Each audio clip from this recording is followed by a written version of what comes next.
the end of 2007, the war in Iraq was coming to an end. President Bush declared victory and reconstruction operations were underway. Sergeant Matthews and his observer, Sergeant Isaac, are sent to a pipeline construction site in the middle of the Iraqi desert. All the Americans working at the construction site were killed, so their mission now is to find the culprit before sending in new construction workers. The soldiers hid behind bushes and rocks to keep watch over the area below the iron.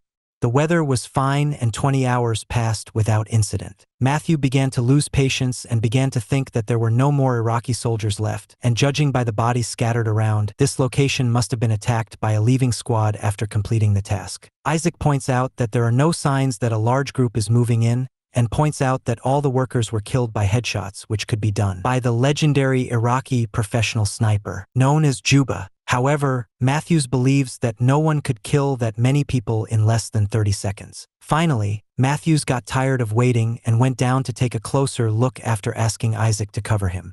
Isaac explains that his scope is getting blurry and Matthews teases him for not changing it sooner. But this one was important to Isaac because it belonged to a fallen comrade. Matthews then goes from body to body looking for clues and begins to believe Isaac's theory when he confirms that everyone died from precision bullets to the head. He walked to the middle of the site to determine the possible direction of the shots while Isaac begged him to retreat, but suddenly a gunshot rang out and Matthews fell to the ground, his stomach in great pain. Desperate to help his friend, Isaac rushed forward in a zigzag path to avoid the bullets. But as he prepared to reach Matthews, he was shot in the leg. Isaac had no choice but to leave Matthews behind and flee behind the ruined wall. Devastated but still alive, Matthews contacted Isaac and told them to call the base and request assistance. But first, Isaac noticed that the wound on her leg was quite terrible, so he tied a belt around it to stop the bleeding. He then took his radio bag and tried to contact the base, but realized he had no signal because the sniper had shot at the antenna. Suddenly, Matthews contacts him again and asks him to spot the sniper so he can aim at him, ignoring Isaac when he warns that the sniper will notice any movement and shoot him again. Isaac begins to make a hole in the wall with a knife to insert a scope, but is injured in the hand by falling rocks.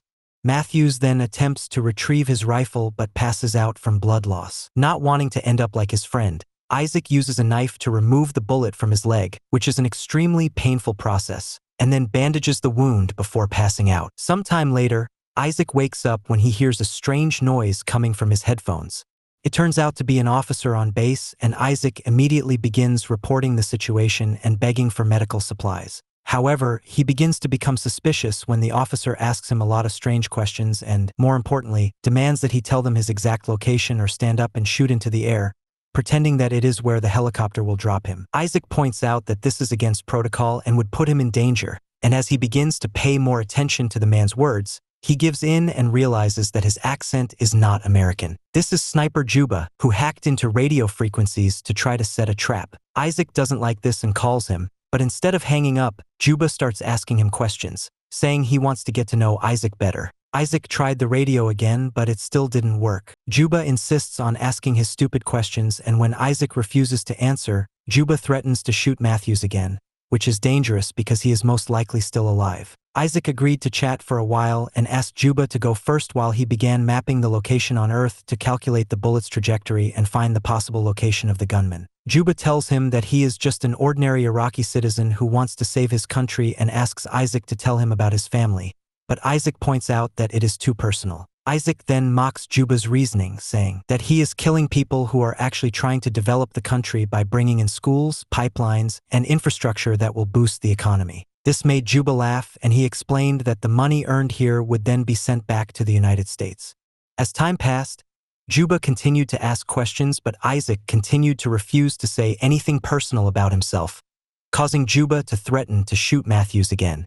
However, Isaac no longer trusts him. To prove he is dangerous, Juba tells Isaac the name of the lens's previous owner and that he is dead, quoting Matthews' earlier teasing. This means Juba has listening to their conversation since their arrival. Using his scope, Isaac noticed that one of the dead was carrying a radio, and he dragged his body to the edge of the wall. But even without using a piece of wood, he still had you can approach it without revealing your identity. Later, Isaac tries to drink water from his bottle and finds it empty due to a hole. Juba confirms that he did it on purpose. He also admitted that he did not miss any shots. He specifically shot the bottle, the antenna, and Isaac's legs to put Isaac in an unavoidable situation and make him die from words, which he will enjoy hearing, through the communication device.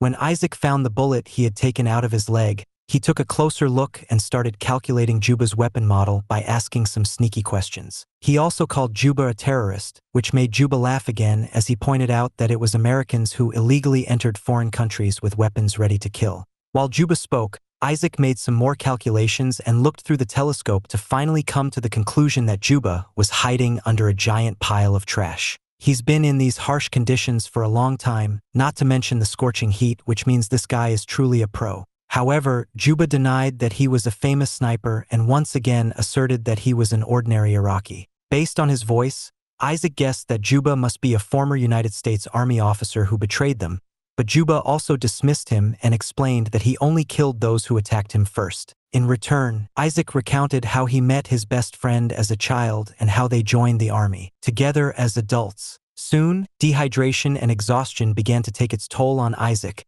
who fell to the ground when he heard Juba tell him that he would pin his tongue to his chest. Isaac tries to trick Juba by wearing a jacket and helmet for him, rifle, and waved it above the wall, but Juba did not let himself be trapped. What fell was the helmet that fell on the other side of the wall, so now Isaac couldn't protect his head. Such a stupid mistake was the sniper's starting point and made him cry. Time passed and Isaac became so desperate that he tried to take a risk.